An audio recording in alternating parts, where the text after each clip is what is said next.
નમસ્કાર વિદ્યાર્થી મિત્રો, સ્વાગત છે તમારું આજના એક નવા વિડીયોમાં. આ વિડીયો સ્પર્ધાત્મક પરીક્ષાઓ માટે ખૂબ ઉપયોગી થશે. આ વિડીયોમાં આપણે અગાઉના મહિના એટલે કે મે મહિનામાં કરંટ અફેરના જે ટોપિક હતા એનું આપણે રિવિઝન કરીશું. તો ચાલો મિત્રો વિડીયોની શરૂઆત કરીએ. ભારતની પ્રથમ ટ્રાન્સજેન્ડર ક્રિકેટ અમ્પાયર કોણ બની છે? તો રિતિકા શ્રી એ ટ્રાન્સજેન્ડર ક્રિકેટર એ ભારતની પ્રથમ છે અમ્પાયર. 594 કિમી લાંબા ગંગા એક્સપ્રેસ વેનું ઉદ્ઘાટન કોના દ્વારા કરવામાં આવ્યું છે? તેનું ઉદ્ઘાટન નરેન્દ્ર મોદી દ્વારા કરવામાં આવ્યું છે. એનસીએલટીના નવા અધ્યક્ષ તરીકે કોની નિમણૂક કરવામાં આવી છે? તો જસ્ટિસ અનુપિંદર સિંહ ગ્રેવાલની નિમણૂક કરવામાં આવી છે એનસીએલટીના અધ્યક્ષ તરીકે. બ્રિક્સ 2026ની થીમ શું છે? Building resilience, innovation, cooperation and sustainability. Mumbai Falcon racing limited દ્વારા ભારતના F1 પ્રોગ્રામના બ્રાન્ડ એમ્બેસેડર તરીકે કોની નિમણૂક કરવામાં આવી છે? તો શ્રેયસ અય્યરની નિમણૂક થઈ છે. વિશ્વ પ્રેસ સ્વતંત્રતા સૂચકાંક 2026 મુજબ ભારતનો 157મો ક્રમ છે અથવા રેન્ક છે. તાજેતરમાં આરબીઆઈના નવા ડેપ્યુટી ગવર્નર તરીકે રોહિત જૈનની નિમણૂક કરવામાં આવી છે. તમે જોઈ શકો છો ફોટામાં. ભારતનું પ્રથમ પેપરલેસ ન્યાયતંત્ર કયા રાજ્યમાં સ્થાપિત થયું છે અથવા લાગુ થયું છે? સિક્કિમ રાજ્યમાં લાગુ થયું છે. HALના નવા CMD તરીકે રવિ કોટાની નિમણૂક થઈ છે. ભારતની પ્રથમ કોમર્શિયલ સી પ્લેન સેવા લક્ષદ્વીપ ખાતે શરૂ કરવામાં આવી છે. તમે જોઈ શકો છો. IPLમાં 200 વિકેટ લેનાર પ્રથમ ઓવરસીઝ બોલર કોણ બન્યા છે? સુનિલ નારાયણ બન્યા છે. પ્રસાર ભારતીના નવા અધ્યક્ષ તરીકે પ્રસૂન જોશીની નિમણૂક કરવામાં આવી છે. તમે જોઈ શકો છો. સિનબેક્સ 2 સૈન્ય અભ્યાસ ભારત અને કંબોડિયા વચ્ચે થયો હતો. તાજેતરમાં ભારતનો પ્રથમ પર્લ ફાર્મિંગ ક્લસ્ટર કયા સ્થાપિત કરવામાં આવ્યું છે? તો કજારીબાગ ઝારખંડ ખાતે સ્થાપિત થયું છે. સતત 5 ATP માસ્ટર્સ 1000 ટાઇટલ જીતનાર પ્રથમ ખેલાડી જેનિક સિનર બન્યા છે. 7 મે વિશ્વ એથ્લેટિક દિવસ 2026ની થીમ હતી sport building bridge breaking barriers. Cambridge dedicated teachers award 2026ના વિજેતા સોમા મંડલ રહ્યા છે અને આ એવોર્ડ સાઉથ એશિયાનો છે. ભારત અને વિયેતનામ વચ્ચે 2030 સુધી $25 બિલિયન વેપારનું લક્ષ્ય નક્કી કર્યું છે અથવા નક્કી કરવામાં આવ્યું છે. ભારતના નવા ચીફ ઓફ ડિફેન્સ સ્ટાફ તરીકે NS રાજા સુબ્રમણ્યની નિમણૂક કરવામાં આવી છે. વિશ્વનો બીજો સૌથી મોટો સ્ટીલ ઉત્પાદક દેશ ભારત બન્યો છે. મિત્રો ખાસ યાદ રાખજો, મહત્વનો પોઈન્ટ છે. તાજેતરમાં તમિલનાડુના મુખ્યમંત્રી સી જોસેફ વિજય તેમને થાલાપતિ તરીકે ઓળખવામાં આવે છે. વિજય થાલાપતિ તે બન્યા છે તમિલનાડુના CM. દક્ષિણ કોરિયાના પ્રથમ હ્યુમનોઇડ રોબોટ સાધુનું નામ ગાબી છે. તમે રોબોટ જોઈ શકો છો.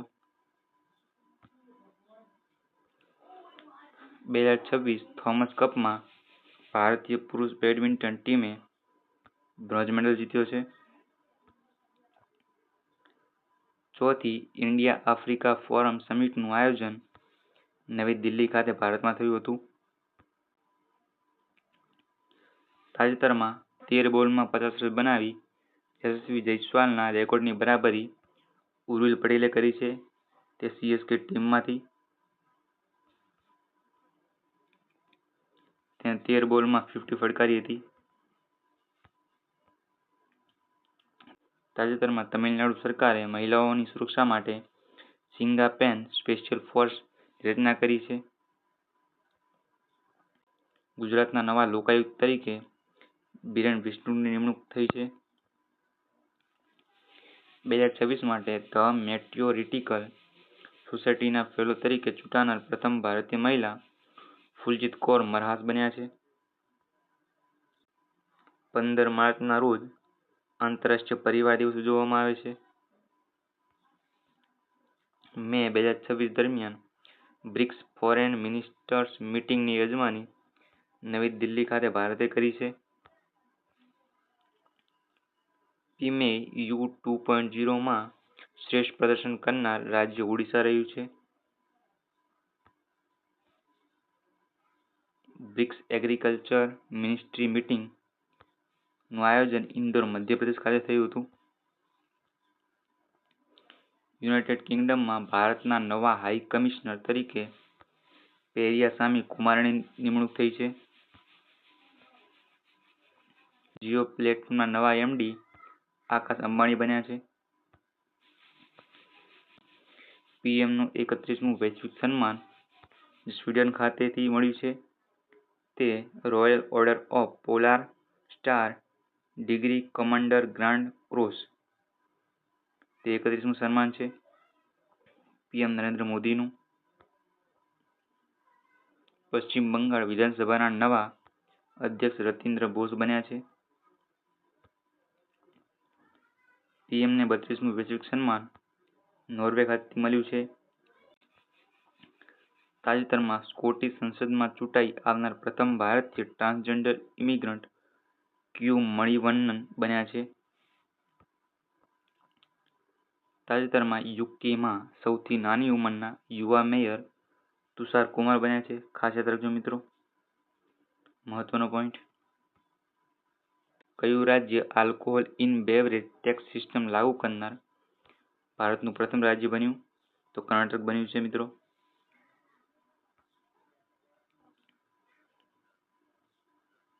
તાજેતરમાં આરબીઆઈના કાર્યકારી નિદેશક તરીકે ગુનગીર સિંહની નિમણૂક થઈ છે.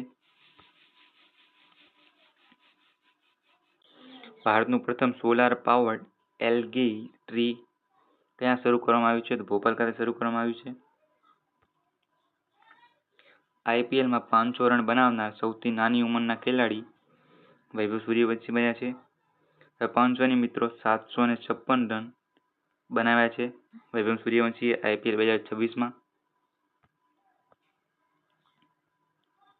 ભારતનું પ્રથમ data first smart city Ahmedabad Gujarat ખાતે બનશે.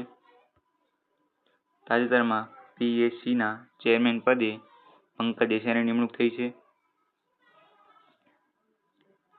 2026નો એઆઈએએ ગોડાર્ડ એસ્ટ્રોનોટિક એવોર્ડ ચંદ્રયાન-3 મિશનને મળ્યો છે.